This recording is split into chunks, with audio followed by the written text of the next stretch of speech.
Good afternoon. This is All India Radio. Welcome to Money Matters, the business news program that brings you the latest news from the various segments of stock markets, business, economy, investment, corporates, and agriculture. My name is Rajesh Lake, and with me is my co-anchor Manoj Pathak. Akashvani से money matters में आपका स्वागत है। हमारा ये नया कार्यक्रम आपको देगा जानकारी शेयर बाजार, कारोबार, अर्थनीति, निवेश, कॉरपोरेट जगत और कृषि से संबंधित विविध मुद्दों पर। आइए कार्यक्रम की शुरुआत करते हैं अंग्रेजी में हेडलाइन से, जिसे लेकर मौजूद हैं राजेश लेख। Benchmark domestic stocks continue their record-setting rally in the intraday trade. Global markets trade mixed amid uncertainty over Senate voting in U.S. state of Georgia, and gold rises to trade beyond 51,000 rupees per 10 grams mark. घरेलू share बाजार में तेजी का सिलसिला लगातार जारी। अंतर्दिवसीय कारोबार में एक नई ऊंचाई पर पहुंचते दिख रहे प्रमुख सूचकांक। अमेरिका में जॉर्जिया राज्य के मसले पर मतदान को लेकर सीनेट के रुख पर दुनिया भर के शेयर बाजारों में मिला जुला रुख, क्योंकि अनिश्चितता के आसार दिख रहे। और सर्राफा बाजार में सोने की कीमत 51,000 रुपए प्रति 10 ग्राम से ऊपर पहुंचे। And now the news in detail. The benchmark domestic equity indices today continued their record-setting rally amid mixed global cues. Both stocks hit fresh lifetime highs in intraday trade as the Sensex at Bombay Stock Exchange gained 135 points or 0.28% to 48,312, while the Nifty at the National Stock Exchange added 26 points or 0.19% to 14,159.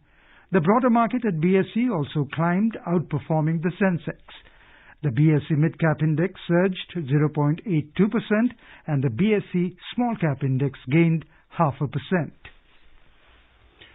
अंतर्दिवसीय कारोबार में share बाजार में लगातार तेजी का सिलसिला दिख रहा है। बॉम्बे स्टॉक एक्सचेंज का सेंसेक्स 135 अंक बढ़कर 48,312 के स्तर पर फिलहाल है, जबकि निफ्टी यानी नेशनल स्टॉक एक्सचेंज का निफ्टी 26 अंक बढ़त के साथ 14,159 के आसपास बना हुआ है। छोटी और मझोली कंपनियों में आज रुझान निवेशकों का कुछ अधिक दिख रहा है। BSE mid cap index, Sensex और निफ्टी दोनों की पैक की तुलना में बेहतर प्रदर्शन के साथ 0.82% आगे है। स्मॉल कैप इंडेक्स में भी बढ़त है।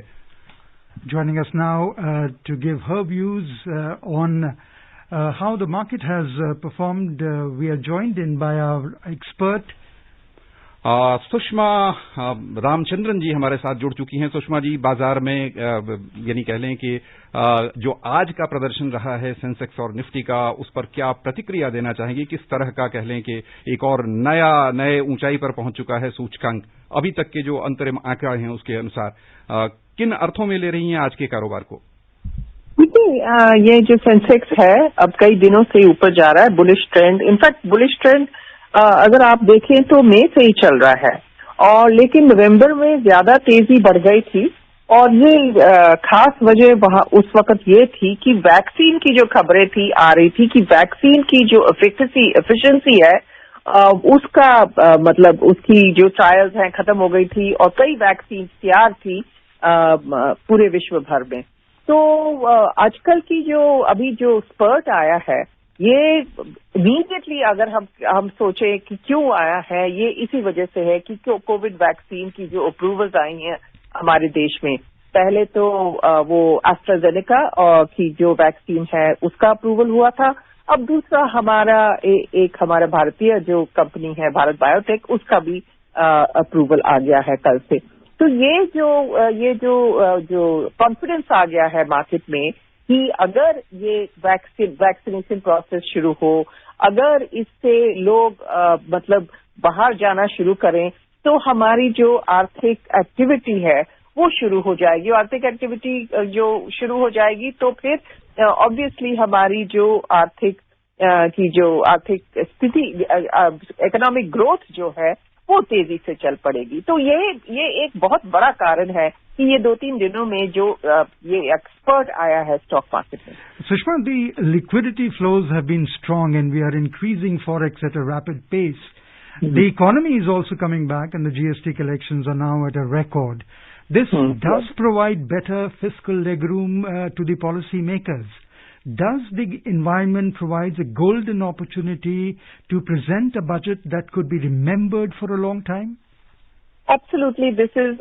I cannot say that it would be the budget to be remembered for a long time. It will be remembered simply because it will be presented during a very difficult time not only for the country, but for the entire world. And I would not envy the finance minister in having to prepare this budget because although GST collections are up, resource mobilization, on the other hand, is not been that good.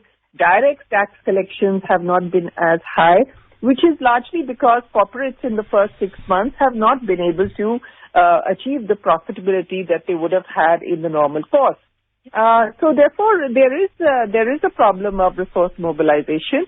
Yet the government, I think, will go ahead and try and do as much expenditure as they can in terms of infrastructure development as well as giving out to the poorest of the poor. जी. Okay. So, but Hanji?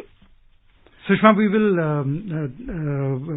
continue with the stories that we have at this point in time. Thank you so much for giving us your views on the market today. फिलहाल चलते हैं हम श्रोताओं को खबरों का सिलसिला आगे बढ़ाते हैं। श्रोताओं के साथ नजर डालते हैं रुपए की स्थिति पर। अंतर बैंकिंग विदेशी मुद्रा बाजार में रुपया आज थोड़ा सा कमजोर हुआ है डॉलर की तुलना में। आज ये 12 पैसे घटा 73 रुपए 15 पैसे के स्तर पर आ गया। डॉलर इंडेक्स यानी दुनिया की 6 प्रमुख मुद्राओं की तुलना में डॉलर की स्थिति दर्शाने वाला जो सूचकांक है वह आज 0.08% कम हुआ है और 89.8 के स्तर पर अंतर्दिवसीय कारोबार में खबर लिखे जाने तक दिख रहा था। Prime Minister Narendra Modi has assured the nation of providing clean energy by envisaging One Nation, One Gas Grid program, virtually inaugurating the 450-kilometer-long natural gas pipeline from Kochi in Kerala to Mangaluru in Karnataka. The Prime Minister said his government has accelerated reforms in the oil and gas sector, improved accessibility of the renewable energy and completed infrastructure needs of the sector at a faster pace. The policy initiatives of his government, he said, has reduced dependency on kerosene in the states due to the increased usage of cooking gas. ये खबरों का सिलसिला आगे बढ़ाते हुए अब नजर डालते हैं शेयर बाजार पर। वैश्विक शेयर बाजार में सबसे पहले हम ध्यान देना चाहेंगे एशियाई शेयर बाजार पर, जहां आज मिला जुला रुख दिख रहा है।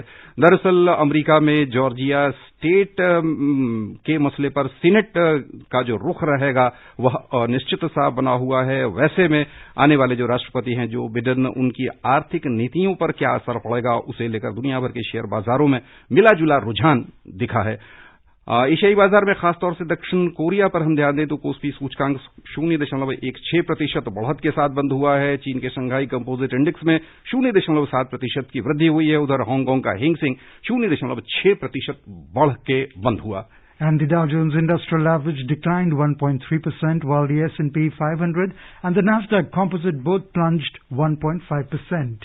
Oil prices today gained marginally in intraday trade. Brent crude prices were trading around $51 per barrel, while the WTI crude prices were around $47 per barrel.